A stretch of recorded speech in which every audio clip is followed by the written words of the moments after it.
Residence schools తో మంచి చదువుతో పాటు all round development. Right age లో రైట్ ఫౌండేషన్ తో రెసిడెన్స్ స్కూల్స్ ఇప్పుడు హైదరాబాద్ అంతటా.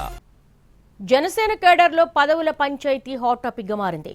ప్రభుత్వంలో ఉన్న పదవులు బాధ్యతలు మాత్రం కొందరికే పరిమితమవుతున్నాయన్న భావన పార్టీ వర్గాల్లో పెరుగుతోంది. మన కష్టం గుర్తించడం లేదే అన్న అసంతృప్తి కార్యకర్తల నుంచి ఎమ్మెల్యేల వరకు అందరిలోనూ ఉంది. క్షేత్రస్థాయిలో పార్టీ కోసం కష్టపడ్డ వారికి తగిన గుర్తింపు లభించట్లేదని, కార్యకర్తలను పక్కన పెట్టి కొద్ది మందికి పదవులు ఇస్తున్నారన్న ఆరోపణలు గట్టిగా వినిపిస్తున్నాయి. ఈ అసంతృప్తి భవిష్యత్తులో పార్టీపై ప్రభావం చూపిస్తుందా? ఇంతకీ జనసేనలో పదవుల గోల అందరిదా కొందరిదా?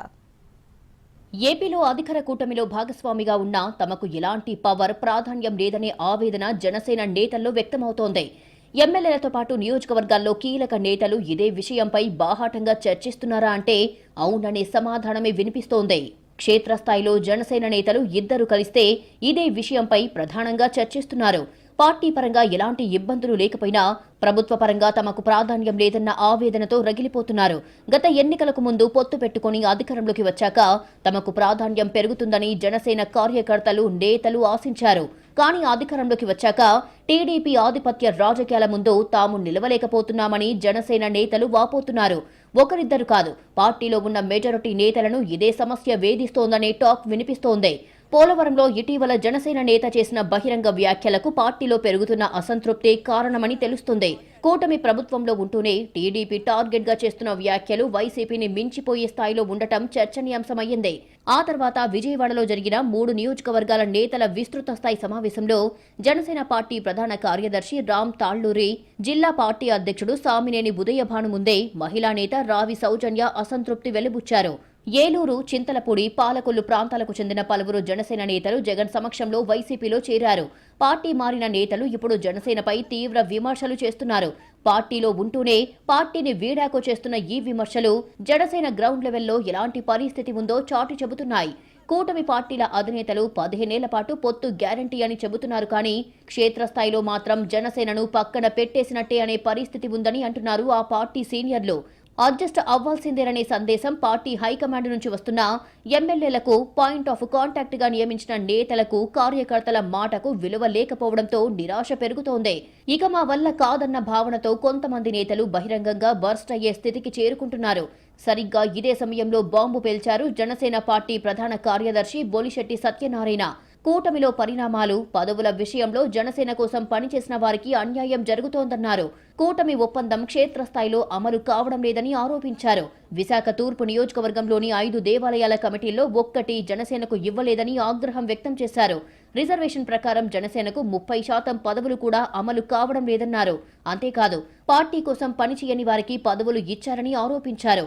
దీంతో కార్యకర్తలు, వీర మహిళల్లో నిరుత్సాహం పెరుగుతోందని ఆందోళన వ్యక్తం చేశారు బొలిశెట్టి సత్యనారాయణ. కూటమి ధర్మాన్ని కాపాడాలని చంద్రబాబు, పవన్ కళ్యాణ్లకు విజ్ఞప్తి చేశారు. 2024 ఎన్నికల్లో పవన్ కళ్యాణ్ గారి దూరదృష్టి వ్యూహం వల్ల ఆయన రాజమండ్రి జైలుకు వెళ్లడం, చంద్రబాబు నాయుడు గారికి మద్దతు పలకడం, పైకి రావడం, కలిసి పోటీ చేస్తానడం, అలాగే బీజేపీని కూడా కలుపుకొని వెళ్ళడం, ఇవన్నీ చేసిన తర్వాత ఓట్లు చెల్లకుండా అనూహ్యమైన విజయాన్ని ఎవరు ఊహించండి. 151 చాలా ఎక్కువ అనుకుంటే 164 సీట్లు, అవి కూడా ఆ 11 సీట్లు కూడా కొన్ని పొరపాట్ల వల్ల పోయినాయి తప్ప రాత్రి 175 సీట్లు వచ్చే పరిస్థితి. ఆ పరిస్థితికి కారణం పవన్ కళ్యాణ్ గారి చొరవ, చంద్రబాబు నాయుడు గారి దూరదృష్టి. ఇది క్షేత్రస్థాయిలో అమలవుతున్నట్టు కూడా కనబడుతుంది.